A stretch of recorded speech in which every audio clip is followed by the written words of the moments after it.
Hi, I'm Dr. Tina Schaffner, and I'm here with Dr. Dr. Becky Pace. Yep, we call her Becky. I'm at the Rochester location. She's at the Macomb, and we are here to answer your questions on craniosacral therapy. So you reached out to us, and we looked at the top 10 questions through Google, and we're here with NKPT Reality Check to answer your questions. So Becky and I are going to have a chat here about craniosacral therapy.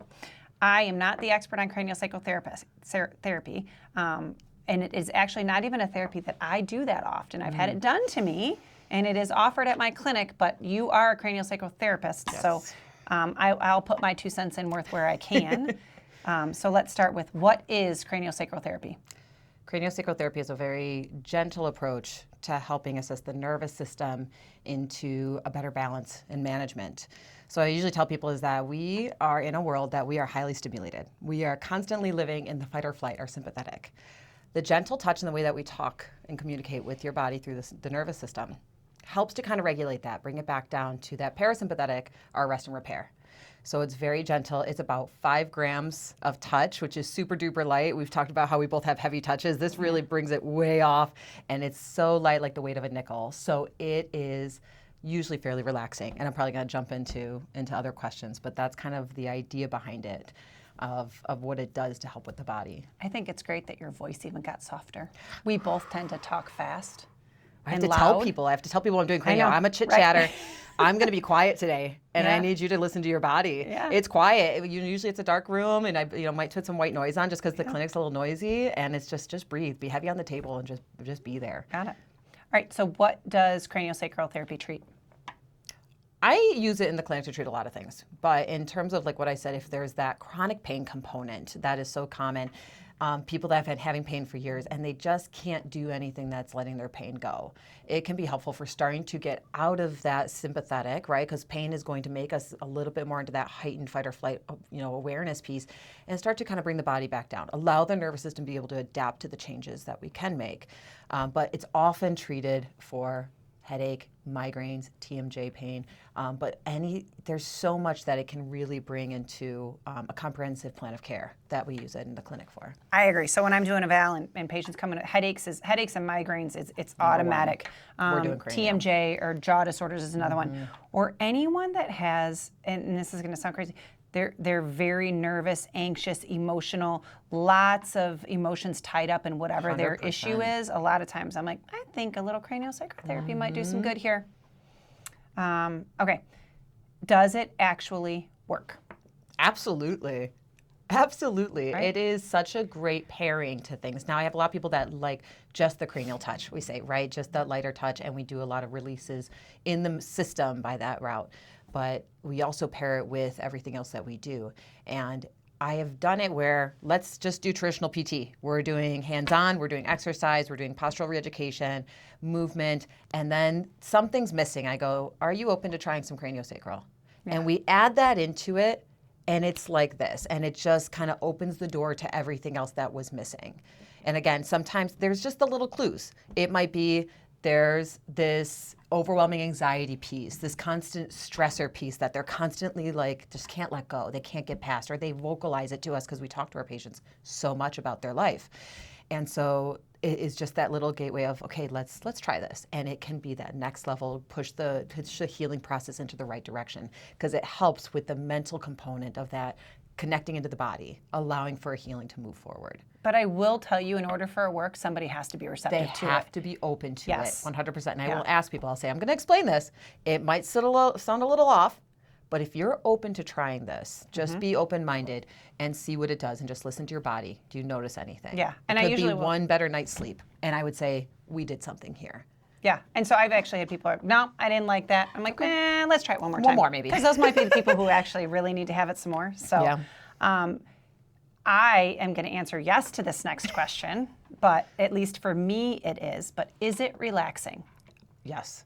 Like I said, my setup and typical way of starting a cranio session is we're going to turn the lights off. There's going to be just a soft lamp in the background, usually some white noise. I am a thunderstorm person, and so a little thunderstorm in the background. Otherwise, a babbling brook might make me have to go to the bathroom. Right. Okay. But something soft, and it just creates this relaxing environment.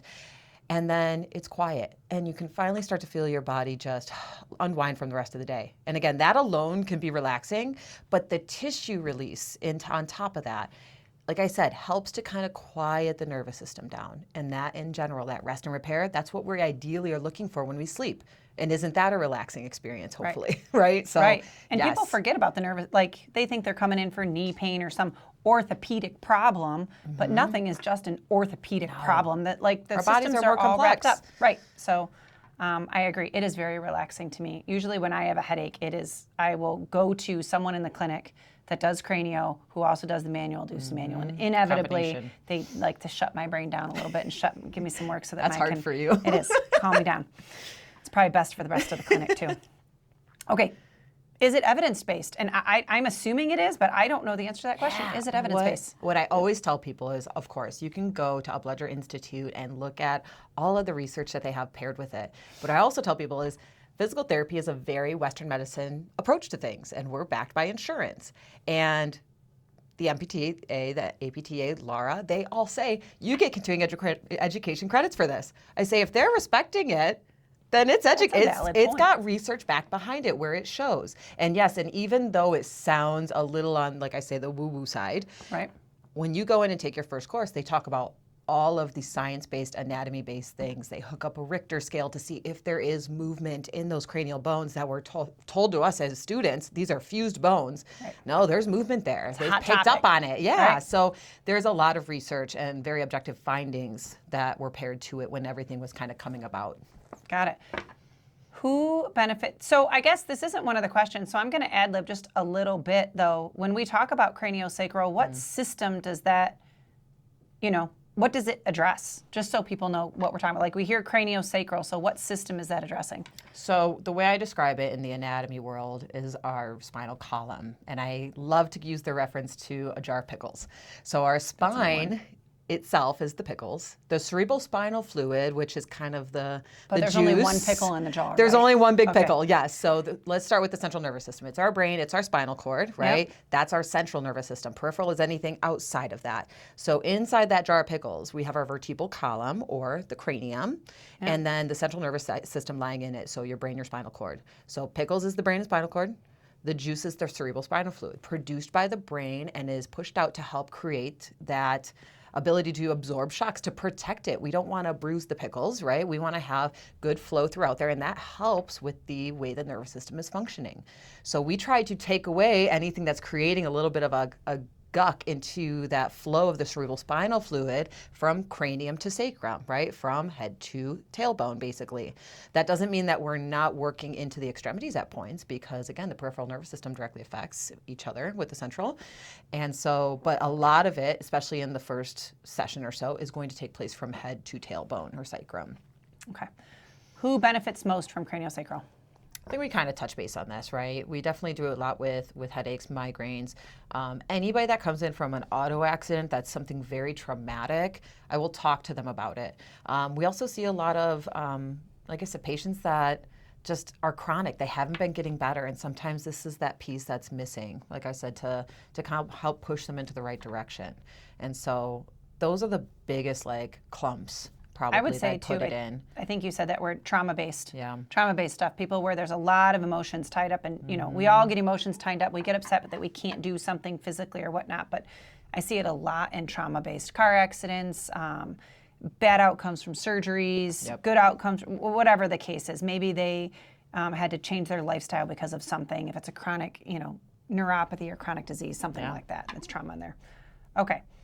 How might it look different from traditional physical therapy? Again, kind of talked about it, right? Yeah. If you walk into our PT clinic, there's some music going, there's people moving around and exercising, there's people on the table getting worked on. Typically, it's going to be, again, a little bit more quiet, a little bit more set up for that system to regulate. And so, quiet room, soft music. There might be some dialoguing going on to help work through what you're feeling in your body to release. So it needs to be on the quieter side of things, right? If I'm doing it in a noisy clinic, which I have, but I'm still kind of tuned into the patient and having that moment with them to be able to listen to their bodies, but it can be very distracting, right? And this is our time to kind of feel back into ourselves and really listen to what our body has to say back to us. Yeah. I'd say too, there's not a lot of movement going on. No. Right? Like not if usually. I'm doing joint mobs or if I'm working on stretching or functional massage or rolfing or what I'm doing, you can clearly see what I am doing. I can clearly see if someone's doing cranio, if the therapist is extremely focused, the patient is resting comfortably, and there's usually not a lot of movement going on. It's pretty subtle. Okay, how many sessions? It depends. I know. Isn't that a great question? So again, you had my favorite. mentioned, are they open to it? Yeah. And it might take a session or two just to experience this idea of what it feels like, and then another session or two to really see, okay, I think I might be starting to feel something different here. But I've had patients that first session, they come back, and like I said, the classic textbook that I'll hear is, I don't know, but I slept really good last night. I needed to take a nap, right? That's our body going, go rest, right? Part of the healing process that we so desire to see in physical therapy is rest and repair and getting the proper rest that you need at night. So many people are not getting that, especially from the stimulation of watching the TV before we go to bed, being on our phones. We are constantly input, right? And so that just goes, whew, hey, Becky, time to go to bed, time to shut it off. Right. And the body's like, I'm going to tell you what to do. And that one night's rest, man, that can make the world of a difference with pain, for somebody that's in chronic pain for years because they haven't been able to get a good night's rest. I agree. Lots of healing goes on at night. I say that all the time. Your brain heals, your nervous system heals, a lot of that stuff. You know, people don't think about the fact that all of our organs rest at night too. Yeah. Like you keep going back to that rest and repair. It's huge. And then just to kind of piggyback off of all that, I have patients that continue to come because there's an idea of we're treating our body kind of in an onion fashion. We need to peel back the layers. So we're going to start with something that's a little bit more superficial. Maybe it's something that's been sitting in your body just from today. And then there's the thought process that we hold emotion and trauma in our bodies. And so we might be working through different pains and issues as we come up to them. And that could be from who knows when. It's like a maintenance thing almost. 100%. Yeah. Okay. Yeah. Is it safe?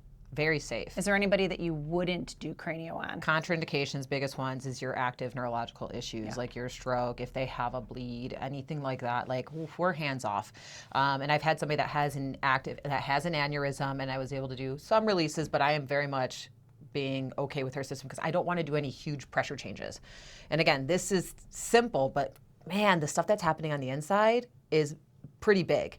And so anything that would influx and change the pressure in the intracranial pressure system is huge no-no. And then there's a couple things here and there, like you're not going to do certain techniques with somebody in their third trimester of pregnancy, right? Again, you don't want to make massive changes to the body, and you're letting it go through its course on its own. Okay. When should I try it? Yesterday. Okay. Got it. Anytime, like you're looking for something a little bit more non-traditional. If you feel like you're kind of hit a wall and you're just like, I feel like I can't let go. I feel like I'm constantly anxious, holding on to something, and my body is not allowing something to move forward. Excellent time to just talk about craniosacral with somebody. Right. It might not be my go-to if someone like sprains an ankle day one. Probably not. However, once you've got them iced, After. wrapped, and whatnot, it might be able to help with pain management, especially if you can get in, and nobody likes to take medications and stuff like that. Right. And so if it can help mitigate some of those pains, release some endorphins, and have some of our own natural body pain mitigation, that's always better than, not. All right, Becky. Those are our 10 questions on craniosacral therapy. We thank you for joining us. Please come back if you'd like to hear some more with the NKPT reality check. If you like what you saw, please like, subscribe, and come visit us on our website. We'll see you again soon.